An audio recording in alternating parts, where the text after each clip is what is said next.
তো আমি আপনাদের সামনে যে আয়াত তেলাওয়াত করেছি 28 নম্বর পারা কোরআন শরীফের 91 নম্বর সূরা, সূরাটার নাম সূরায়ে মুমতাহিনা।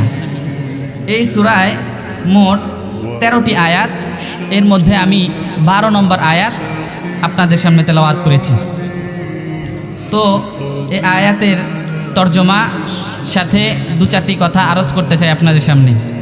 আল্লাহ তাআলা আমাদেরকে তৌফিক দান করুক, সকলে বলি আমিন। আল্লাহ তাআলা উনি ওনার বন্ধুকে বললেন যে হে নবী আমার,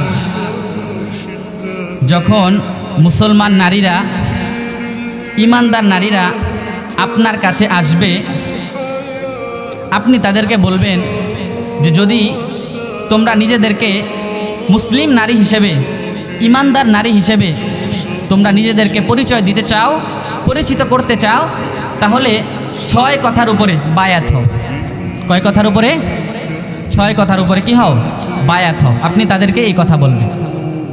তো আল্লাহ তাআলা বলতেছে যে ইয়া আইয়ুহান নাবিয়্যু, হে বন্ধু আমার, হে নবী আমার, ইযা জাআকাল মুমিনাতু, যখন মুমিন নারীরা আপনার নিকটে আসবে, ইমানদার নারীরা আপনার নিকটে আসবে, ইউবাইআনাকা, তারা আপনার নিকট বায়াত করবে, তারা আপনার সাথে ওয়াদাবদ্ধ হবে, তারা আপনার সাথে শপথ করবে, তারা আপনার কাছে অঙ্গীকার করবে।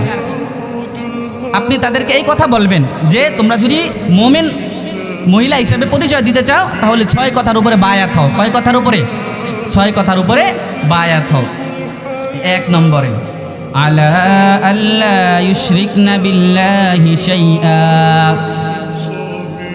1 নম্বরে আল্লাহ তাআলা বন্ধুকে বললেন যে হে নবী আমার, আপনি নারীদেরকে বলেন যে তোমরা যদি নিজেদেরকে ইমানদার নারী হিসেবে দাবি করতে চাও তো তাহলে তোমরা আল্লাহর সাথে কোনো কিছুকে শরীক করতে পারবে না।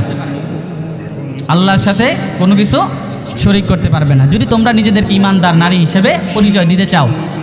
2 নম্বরে ওয়ালা ইয়াসরিকনা, নারী সে যদি ইমানদার নারী হিসেবে পরিচয় দিতে চায় তাহলে সে চুরি করতে পারবে না। বন্ধু শক্ত ওয়াদা নেন, মজবুত সিদ্ধান্ত নেন, অঙ্গীকার করান, বায়াত করান যে নারী সে যদি মুমিন হতে চায় তাহলে সে কি করতে পারবে না? চুরি করতে পারবে না। স্বামীর কোনো জিনিস না বলে ধরা, দিয়ে দেয়া, ব্যয় করা, খরচ করা, এটা চুরির শামিল। এই জন্য আল্লাহ তাআলা বললেন যে বন্ধু বায়াত করান যাতে নারীরা কি করবে না? চুরি করবে না। 3 নম্বরে ওয়ালা ইয়াজনিনা, নারী সে জিনা করবে না, নারী সে বেহায়া হবে না, নারী সে বেপরদা হবে না, নারী সে ভিন পুরুষের দিকে তাকাবে না, নারী সে অবৈধ প্রেম করবে না, অবৈধ সম্পর্ক করবে না। নারী সে যদি মুমিন হতে চায়, নারী সে যদি মুসলমান দাবি করতে চায় তাহলে জেনা ব্যভিচারের যত কিছু, চোখের জেনা, কানের জেনা, হাতের জেনা, দিমাগের জেনা, 2 পায়ের জেনা, লজ্জাস্থানের জেনা সহ কোনোটাই সে করতে পারবে না। মুসলিম নারী সে বেহায়া হয় না, মুসলিম নারী সে বেপরদা হয় না, মুসলিম নারী সে অবৈধ সম্পর্ক করতে পারে না। এজন্য আল্লাহ তাআলা বললেন যে বন্ধু শক্ত সিদ্ধান্ত নেন, এই কাজ করবে না। আশ্চর্যের কথা হলো এই আয়াতটা যখন নাজিল হয় তখন ওই সময়ের এক ঐতিহাসিক মহিলা সে ইসলাম গ্রহণ করছে। তো উনি হচ্ছেন হযরত হামজা আবু সুফিয়ানের স্ত্রী।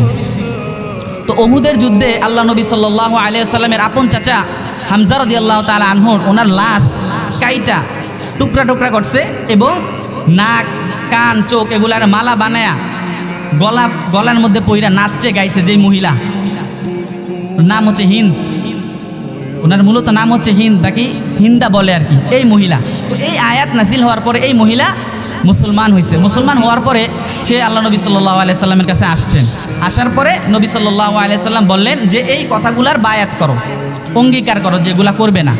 তো উনি বলছে যে আচ্ছা কি কি বলেন ইয়া রাসূলুল্লাহ। তো বলছে যে 1 নম্বরে শিরিক করবে না, 2 নম্বরে চুরি করবে না, 3 নম্বরে যখন এই 3 নম্বরে আসছে, যেটা আমি বলতে চাচ্ছিলাম যে 3 নম্বরে যখন নবী সাল্লাল্লাহু আলাইহি ওয়াসাল্লাম আসছে, তো যখন নবী বলছে যে এই কথা বায়াত করো যে জিনা করবে না।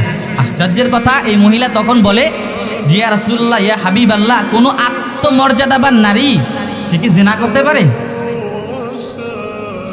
এত জঘন্য মহিলা, সে কি বলতেছে যে কোনো যার মধ্যে আত্মমর্যাদা আছে, আত্মসম্মান বলতে কিছু আছে, সেই নারী সে জিনা করতে পারে? কত জঘন্য মহিলা, কিন্তু তার আদব আখলাক চরিত্র দেখেন, সে বলতেছে। অথচ আমাদের দেশে আজকের হালাত যে অবিবাহিতা নারী পরের ছেলের সাথে প্রেম নিয়ে ব্যস্ত, আর বিবাহিতা নারী প্রক্রিয়া নিয়ে ব্যস্ত। বাস ঘরে যেই স্বামীর সাথে তার বিয়ে হয়েছে এই বেটার সাথেই শুধু কি সমস্যা, আর রাস্তায় যার সাথেই যাতে যার সাথে কথা বলে এবারের সাথে কথা একদম শুদ্ধ, একবারে ফ্রেশ, হাসি ছাড়া কোনো কথাই নেই। অথচ ঘরে যেই লোকের ঘর করে তার সাথেই শুধু স্যাত স্যাত স্যাত স্যাত, তার সাথে কি আজীব মানজার।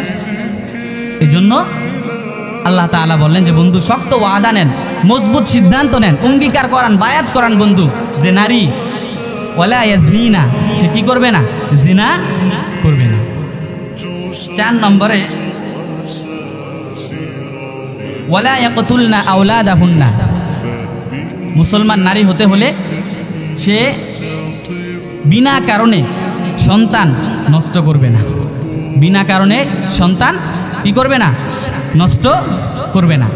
আমাদের দেশের অবস্থা হচ্ছে যে ফিটনেস ধরে রাখার জন্য, যাতে রাস্তাঘাটে বের হইলে পুরুষ দেখলেই ভালো লাগে, আকর্ষণ লাগে, এই জন্য সে বাচ্চা নিবে না। নাউজুবিল্লাহ। অথচ নবী সাল্লাল্লাহু আলাইহি ওয়াসাল্লাম বললেন যে যেই নারীর সন্তান হয় বেশি, বাচ্চা কাচ্চা হয় বেশি, এই নারী আদরের, মহাব্বতের, ভালোবাসার হয় বেশি। এই জন্য নবী সাল্লাল্লাহু আলাইহি ওয়াসাল্লাম বললেন যে তাজাওয়াজুল ওয়াদুদ আল ওয়ালুদ, তোমরা সেই বংশে বিয়ে করো যেই বংশে তারা মা খালারা জিপুত বেশি হয়, ওই বংশে তোমরা কি করো?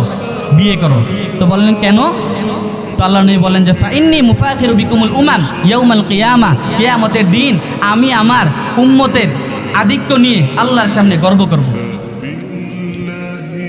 এই জন্য আল্লাহ তাআলা বন্ধুকে বললেন যে বন্ধু নারীদের থেকে মজবুত ওয়াদা নেন যে তারা কি করবে না? সন্তান নষ্ট করবে না, শরীয়ত সম্মত ওজর ছাড়া বিনা কারণে সন্তান নষ্ট করবে না, এই ওয়াদা নেন। 5 নম্বরে ওয়ালা ইয়াতিনা বিবুফতানি ইফতারিনাহু বাইনা আইদিহিন্না ওয়া আরজুলিহিন্না, নারী যদি তার মুমিন হতে হয় তাহলে সে তার গর্ভের যে সন্তান এটা যেন তার ব্যক্তিগত তারই হয়, তার স্বামীর থেকে নেওয়া হয়। বিবাহের পরে অবৈধ সম্পর্ক করে জেনা ব্যভিচার করে তার পেটে সন্তান আসছে, কিন্তু সেটা তার স্বামী থেকে নেয়া না, বিন পুরুষ থেকে নেয়া, অন্য পুরুষ থেকে নেয়া, কিন্তু অথচ সে সেটা চালায় দিছে তার পবিত্র স্বামীর নামে। তো এটা সে মিথ্যা অপবাদ দিল না? এটা তো এই বেটার না, তার স্বামীর না, মিথ্যা অপবাদ দিল। তো এই জন্য বললেন আল্লাহ তাআলা বন্ধু বুঝবত ওয়াদা নেন যে সেটা যেন তার ব্যক্তিগত নিজের সন্তান হয়, তার গর্বের হয়, এটা যেন বিন পুরুষ থেকে নেয়া না হয়। এটার আরও বিস্তারিত ব্যাখ্যা হলো মিথ্যা অপবাদ দিবে না। কি দিবে না? মিথ্যা অপবাদ দিবে না। 6 নম্বরে ওয়ালা ইয়াসিনাকা ফি মারুফিন, নারী যদি মুমিন হতে হয়, নারী যদি মুসলমান হতে হয়, ইমানদার নারী হতে হয়, তাহলে যে কোনো নেক কাজে, যে কোনো সৎ কাজে সুন্নতের খেলাফ কোনো কিছু করবে না। বন্ধু এই ওয়াদা নেন যে যদি করতেই হয় তো সুন্নত মোতাবেক করবে, আপনার বিরোধিতা করবে না, সুন্নতের খেলাফ কিচ্ছু করবে না। মজবুত ওয়াদা নেন। তো আপনি নারীদেরকে এই 6টা বিষয় কি করান? বায়াত করান যে আলা আল্লাহ ইউশরিকনা বিল্লাহি শাইআ, নারী মুমিন হতে হলে সে শিরিক করবে না। ওয়ালা ইয়াসরিকনা, নারী সে চুরি করবে না।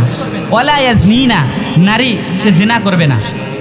ওয়ালা ইয়াকতুলনা আওলাদাহুন্না, নারী সে শরীয়ত সম্মত ওজর ছাড়া বিনা কারণে সন্তান নষ্ট করবে না।